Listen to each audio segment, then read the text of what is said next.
বা জান্নাতীদের মধ্যে এই উম্মতের মানুষের সংখ্যা বেশি হবে, তবুও নবী সাল্লাল্লাহু আলাইহি ওয়াসাল্লাম বলেছেন যে আমার উম্মত 73টা দলে ভাগ হয়ে যাবে।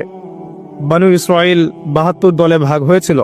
ওয়াতাফতারিকু উম্মতি আলা 73 মিল্লা, আমার উম্মত 73টা দলে ভাগ হয়ে যাবে। কুল্লুহুম ফিন্নার, প্রত্যেকটা দলই যাবে জাহান্নামে, ইল্লা মিল্লাতান ওয়াহিদা, একটা মাত্র দল ছাড়া। কিলা মান হিয়া ইয়া রাসূলুল্লাহ, বলা হলো তারা কারা হে আল্লাহ রাসূল সাল্লাল্লাহু আলাইহি ওয়াসাল্লাম?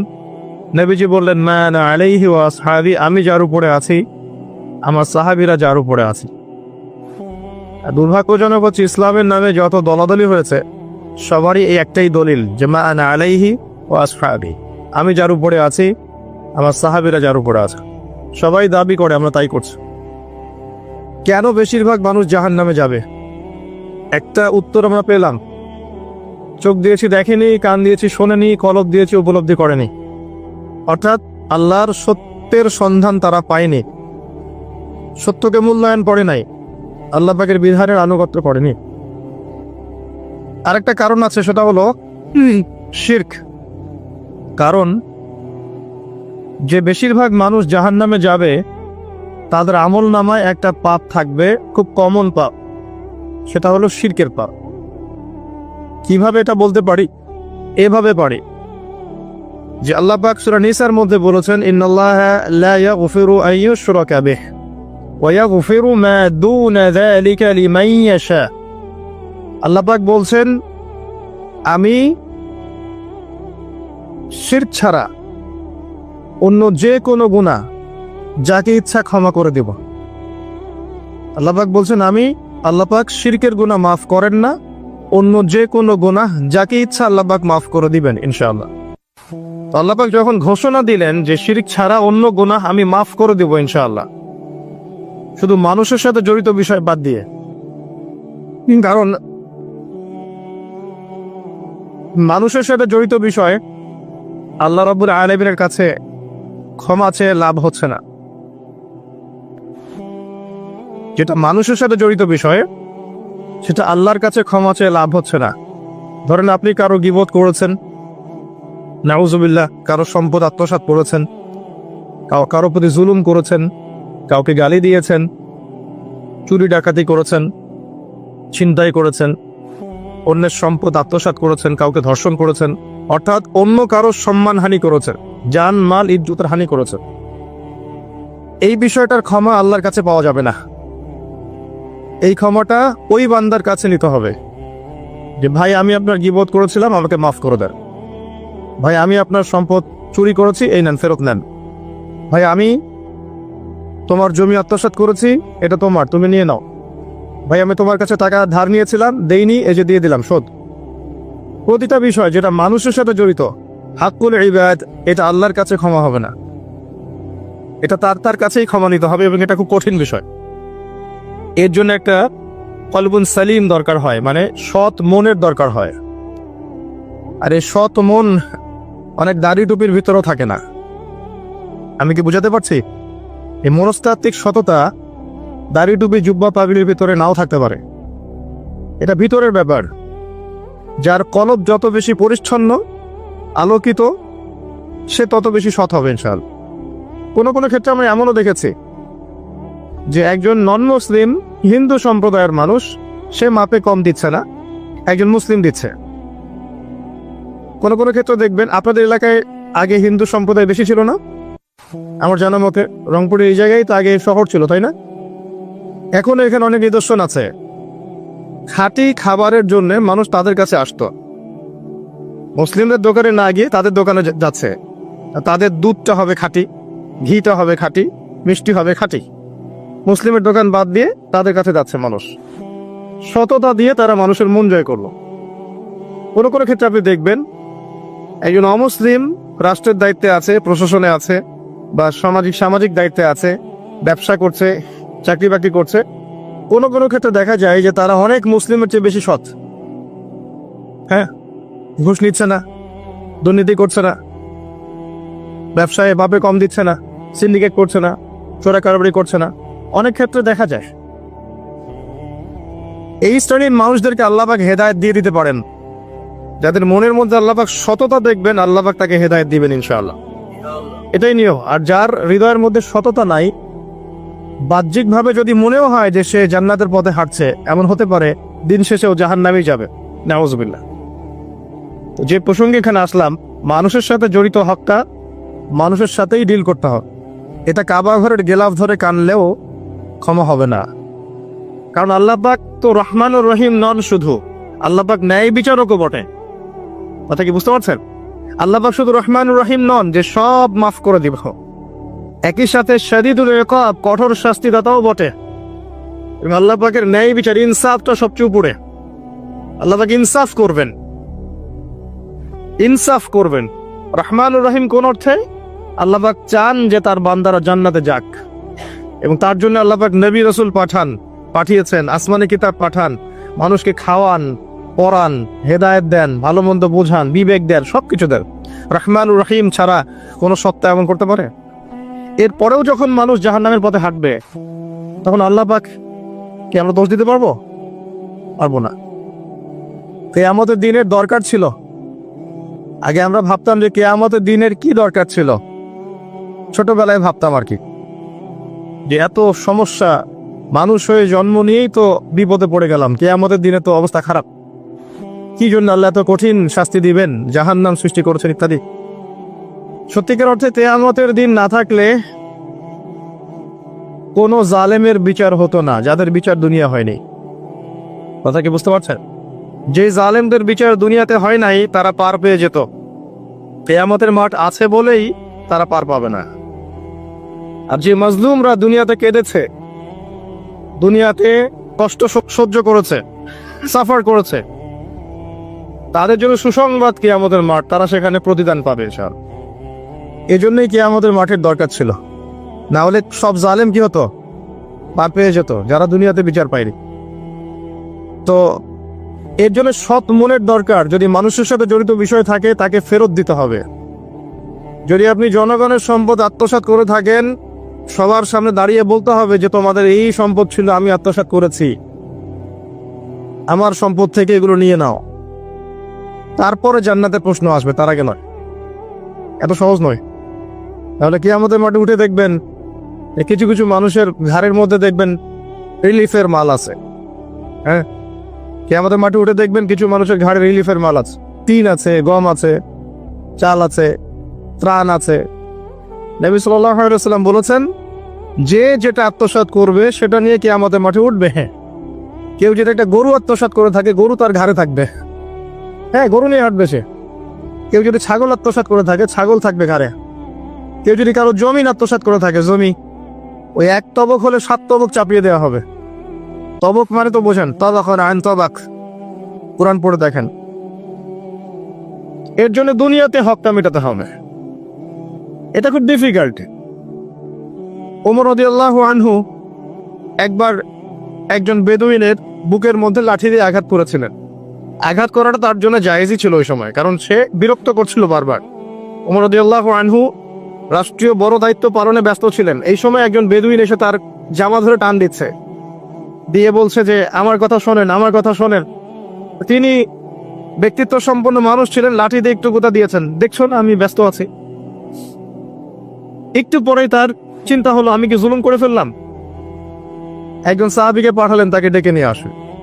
সেই সাহাবী তাকে ডেকে নিয়ে আসলেন।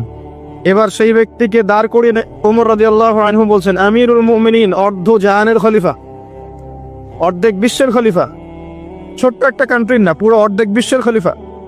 তিনি বলছেন, এই লাঠি নাও। হাদা সদরি ইন আরাত, এই যে আমার বুক, তুমি যদি চাও আমার বুকে ওইভাবেই গুতা দিয়ে প্রতিশোধ নিয়ে নাও। আমি কি বুঝাতে পারছি কথা কিছুটা? এই ব্যক্তি হতভম্ব হয়ে গেল যে সত্যি কি উনি আমাকে এই কথাটা বলছেন? তিনি আমিরুল মুমিনিন হয়ে এই কথা বলছেন যে আমার বুকের মধ্যে লাঠি দিয়ে আঘাত করে তুমি প্রতিশোধ নিয়ে নাও। ওমর রাদিয়াল্লাহু আনহু বলছেন, হ্যাঁ এটা করো, কিয়ামতের মাঠে আমাকে আল্লাহর ওয়াস্তে জবাবদিহি করায়ও না। তখন সেই ব্যক্তি বলছে, আমিরুল মুমিনিন, আমার এটার কোনো প্রয়োজন নেই, আমি আপনাকে মাফ করে দিলাম। ওমর ইবনে খাত্তাব তিনি বলছেন যে আল্লাহ তোমাকে মাফ করে দিন। সুবহান। এই ছিল ইনসাফ। যদি মানুষের সাথে জড়িত কোনো হক থেকে থাকে তাহলে এই দুনিয়াতেই পরিশোধ করতে হবে। কারো টাকা নিয়ে থাকলে টাকা ফেরত দিয়ে দিবেন। কারো যদি জমির সম্পত্তি কোনোভাবে ঝগড়াঝাটি হয়ে থাকে, জমি নিয়ে নিয়েছেন কোনোভাবে, ফেরত দিয়ে দিবেন। যদি বোনের সম্পত্তি পাওয়ার অধিকার থাকে দিয়ে দিবেন। যার যার হক তাকে তাকে দিয়ে দিবেন। পরকালের জন্য নিউট্রাল হয়ে যান। পরকালে মানুষের সাথে জড়িত কোনো হক নিয়ে ওঠেন না। খুব ডিফিকাল্ট। কি হবে তাহলে?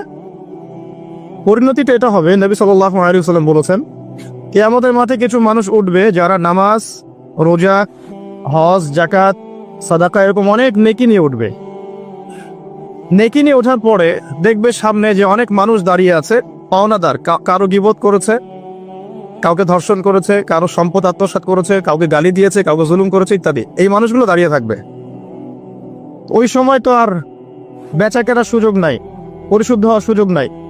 আল্লাহ পাক তখন বলবেন যে এই ব্যক্তিদের নেকি তাদের আমল নামায় দিয়ে দাও, পাওনাদারদের আমল নামায় এই নেকি দিয়ে দাও। ও নামাজ, রোজা, হজ, যাকাতের নেকি থেকে তাদের ঋণ শোধ করা হবে।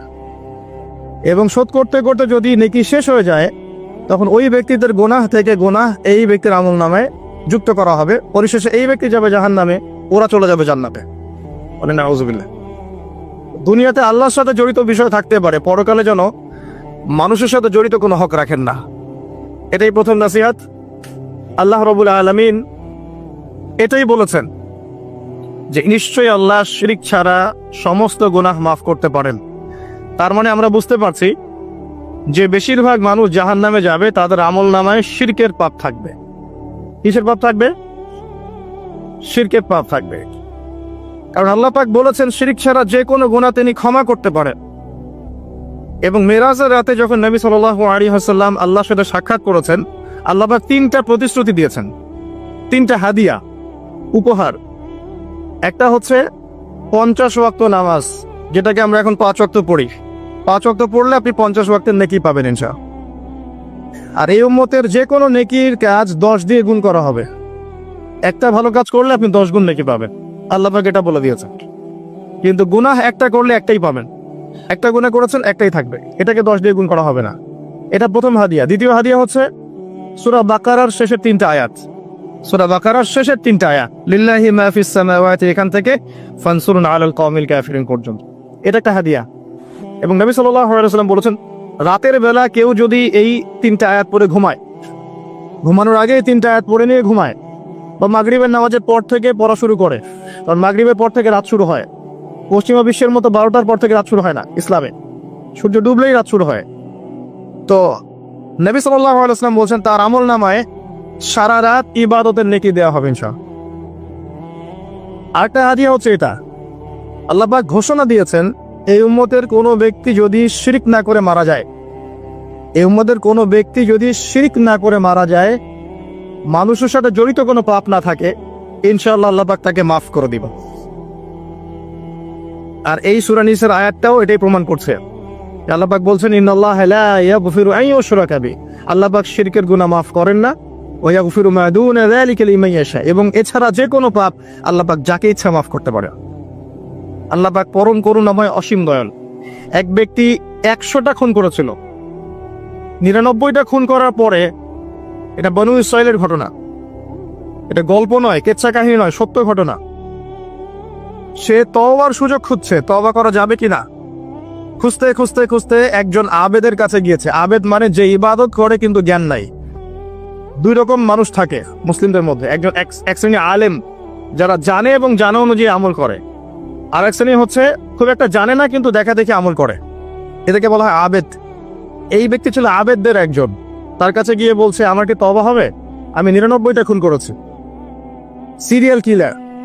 সেই ব্যক্তি বলেছে না, তোমার কিসের ক্ষমা, তুমি এতগুলো খুন করেছো, তোমার ক্ষমা হতে পারে।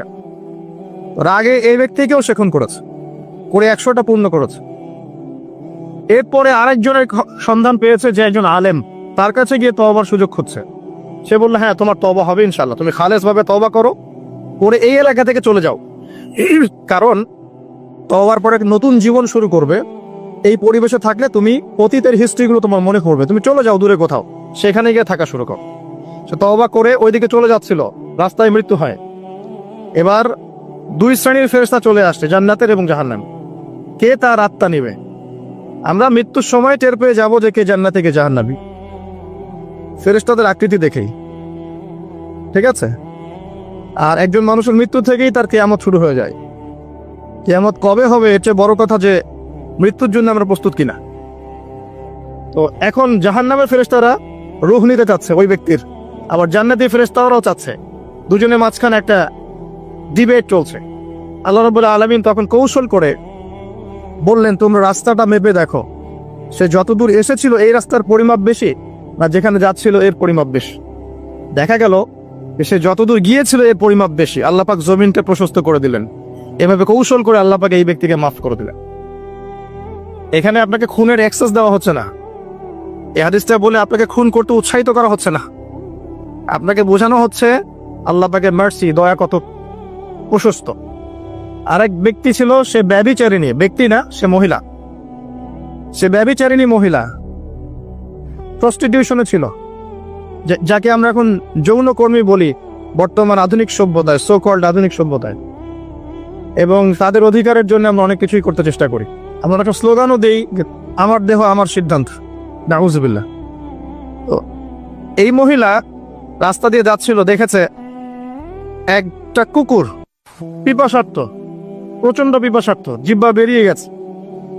তার মায়া লাগলো, সে নিজের মোজাটা খুলে কুয়াতে নামালো, নামিয়ে অনেক কষ্ট করে সে পানি উঠালো, উঠিয়ে কুকুরকে পান করিয়েছে। এই একটা কাজের জন্য আল্লাহ পাক তাকে মাফ করে দিয়েছে। আরেকজন ব্যক্তি যে প্রচন্ড পাপী ছিল, মৃত্যুর সময় সে তার সন্তানদেরকে ওসিয়ত করছে যে আমি অনেক অন্যায় করেছি, আল্লাহ যদি আমাকে ধরতে পারেন তাহলে আমার অবস্থা খারাপ। তো আমি যখন মারা যাব তখন আমার দেহটাকে পুড়িয়ে ফেলবে, পুড়িয়ে অর্ধেক ছাই বাতাসে ভাসিয়ে দিবে আর অর্ধেক ছাই সমুদ্রে ভাসিয়ে দিবে। মানে বাতাসে অর্ধেক উড়িয়ে দিবে, সমুদ্রে অর্ধেক ভাসিয়ে দিবে। ছেলেরা তাই করলো। এই ব্যক্তির আকীদা কি, যদি আল্লাহ আমাকে ধরতে পারেন তাহলে খবর আছে। তার মানে ওর আকীদা যে আল্লাহ ধরতে পারবেন না এমন করলো, এটা কিন্তু কুফরি আকীদা, তাই নয় কি?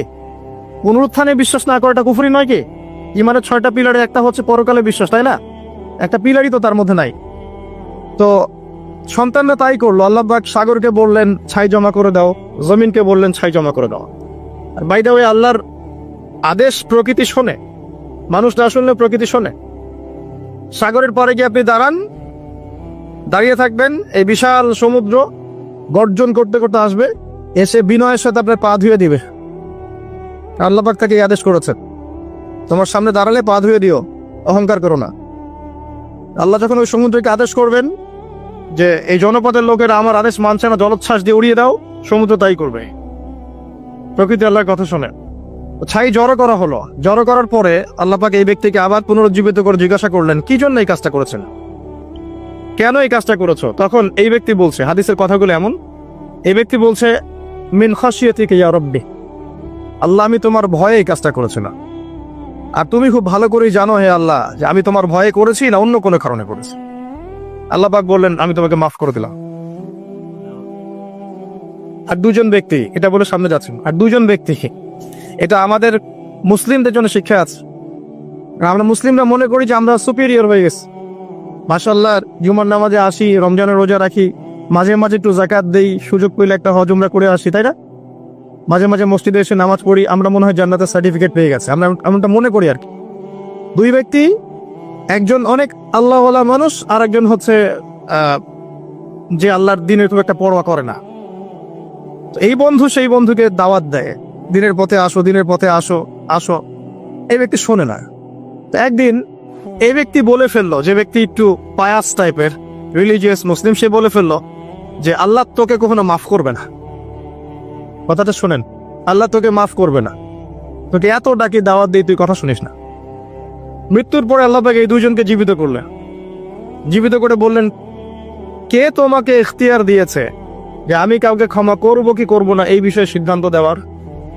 আজকে আমি ওকে মাফ করে দিলাম আর তোমাকে জাহান্নামে দিলাম, যাও। যার মনের মধ্যে যাররা পরিমাণ অহংকার থাকবে সে ব্যক্তি জান্নাতে যেতে পারবে না। আর অহংকার এবং রিয়াটা এত সূক্ষ্ম যে অন্ধকার রাতে কালো পাথরের উপরে যদি কালো পিঁপড়া হাঁটে, এটা যেমন সূক্ষ্ম, রিয়া এবং অহংকার এতটাই সূক্ষ্ম। এবং যখন আপনারা ইসলামিক ব্যক্তিত্বদেরকে নিয়ে আইওয়াস এবং শোডাউনে লিপ্ত হন, তখন অহংকার তাদের মনের মধ্যে চলে আসতে পারে। এই বিষয়গুলো থেকে সম্পূর্ণ দূরে থাকা উচিত। আল্লাহ পাক আপনাদেরকে বোঝার তৌফিক দান করুন।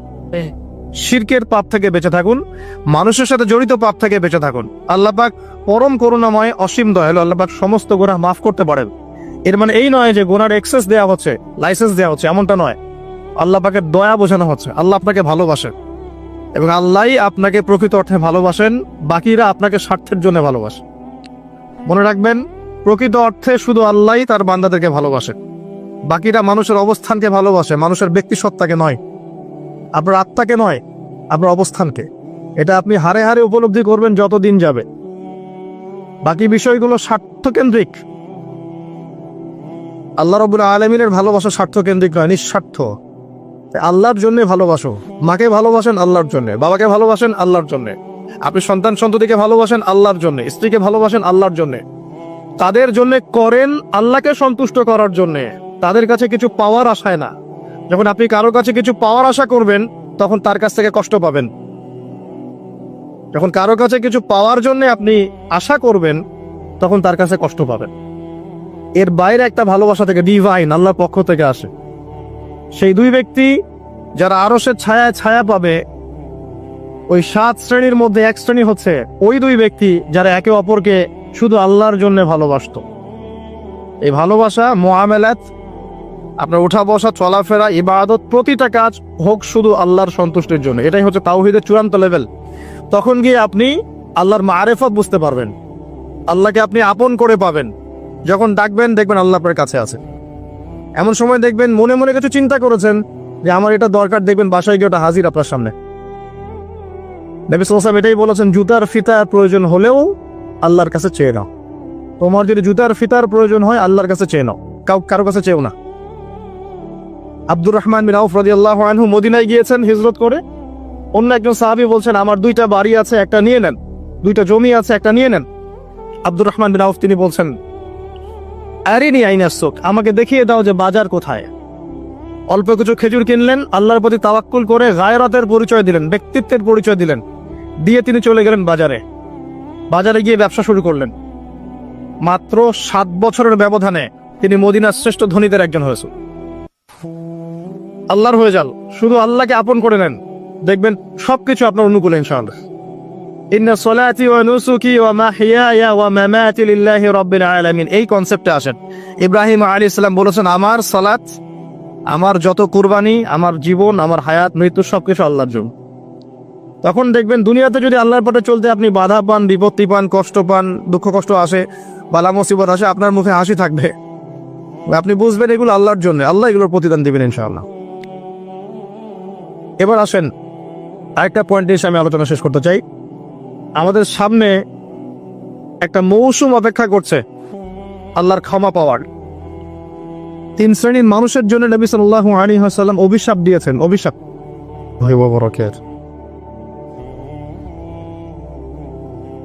ইন্নাল হামদুলিল্লাহ নাহমাদুহু ওয়া নাস্তাঈনুহু মান ইয়াহদিহিল্লাহু ফালা মুদিল্লা লাহু ওয়া মান ইউদ্লিল ফালা হাদিয়া লাহু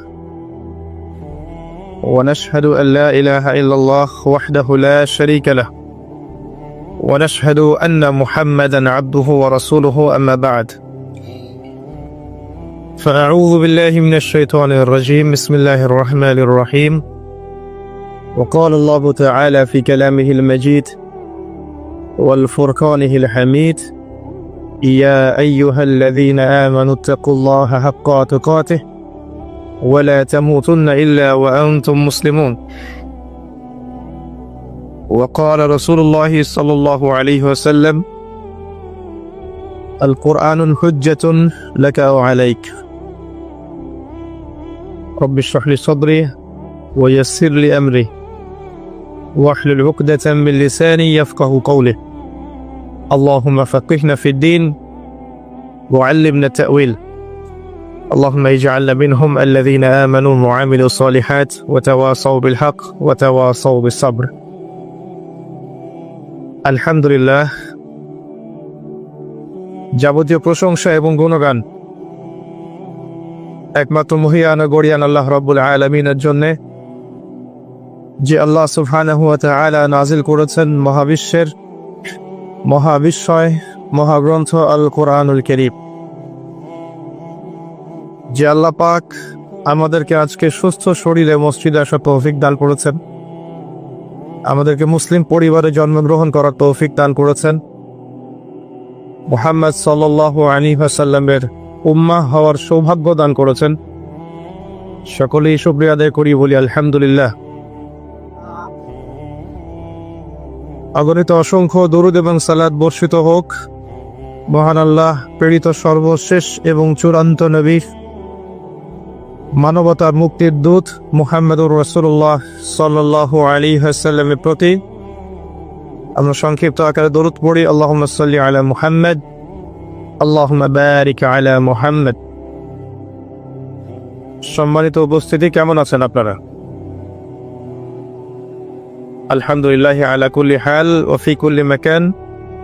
আমরা পবিত্র জুমার দিনে আছি। আল্লাহ পাক জুমার দিনে খুতবা শ্রবণ এবং সালাত আদায়ের উদ্দেশ্যে সুস্থ শরীরে মসজিদে আসার তৌফিক দিয়েছেন। আবারও বলি আলহামদুলিল্লাহ। রাসূলুল্লাহ সাল্লাল্লাহু আলাইহি ওয়াসাল্লাম বলেছেন, জুমার দিনে কেউ যদি সকাল সকাল গোসল করে এবং উত্তম কাপড় পরিধান করে, সুগন্ধি ব্যবহার করে, সকাল সকাল মসজিদে আসে এবং পায়ে হেঁটে মসজিদে আসে,